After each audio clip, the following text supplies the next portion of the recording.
At first, there was nothing, and then there was satire.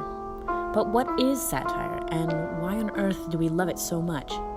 Satire is a genre of literature, and sometimes graphic and performing arts, in which the vices, follies, abuses, and shortcomings of society are held up to ridicule, ideally with the intent of shaming individuals, corporations, government, or society itself into improvement. Although satire is usually meant to be humorous, its greater purpose is to act as a conduit of social criticism, using wit to draw attention to both particular and wider issues in society. The earliest known recording of satire is dated all the way back to 2000 BCE and was found in ancient Egypt. In 400 BCE, the Greeks had no formal word for what we call satire, but Greek playwrights such as Aristophanes were some of the earliest known satirists. It wasn't until 500 years later, in 100 CE, at the height of the Roman Empire, that we finally have the word we use today, satire. It originates from the Latin word satira, which means poetic medley, and was first used by the Romans. But it wasn't until the year 800 AD, in medieval Islam, that the word satire and the word comedy became synonymous with each other. It wasn't until the 1500s that satire became more of a common practice, in the form of poetry, and thus the true connection between satire and writing began, as most satire was in the form of drawings or paintings before this time. However, much of the satire at this time was heavily criticized by the church as being un-Christian, as it often took stabs at the institution of both the church and the feudal society. Thomas More's Utopia and some of Chaucer's Canterbury Tales are examples of satirical works during the Resistance. In the 1600s, during the Elizabethan era, satire was believed to be rude, and writers usually contained more straightforward abuse than subtle irony in their writings. Satire was used to degrade officials and corrupt nobles until it was eventually censored. Satire wasn't used to this extent again until the Age of Enlightenment, which produced a great revival of satire in Europe. One amazing example of this crude Elizabethan satire was Jonathan Swift, who, in his journal A Modest Proposal, suggests that the Irish peasants should sell their own children as food to the rich as a solution to the problem of poverty. Cut to the 17th century and you have great works of satire. Mark Twain, a great American satirist, and his novel Huckleberry Finn, which cleverly pokes fun at the strict moral values being deftly portrayed by most of the literature at that time. In the 18th century, you have novelists such as Charles Dickens, who often use passages of satiric writing in their treatment of social issues. However, perhaps the most enduring example of satire in the Victorian era would be the Savoy operas.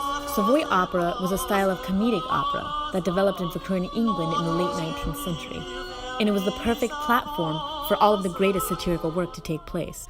Moving forward in time, we are beginning to reach the golden era of political satire. In the 19th century, you have authors such as Huxley and Orwell, who make serious and frightening commentaries on the dangers of sweeping social changes taking place throughout Europe and the United States, including the spread of communism. Famous satirical works from this time include Animal Farm, Dr. Strangelove, Catch-22, Beyond the Fringe, and many more. And finally, we reach the 2000s. But most modern satire is incorrectly labeled as such. While satire may contain devices such as caricatures or parody, these and other humorous devices are not necessarily satiric.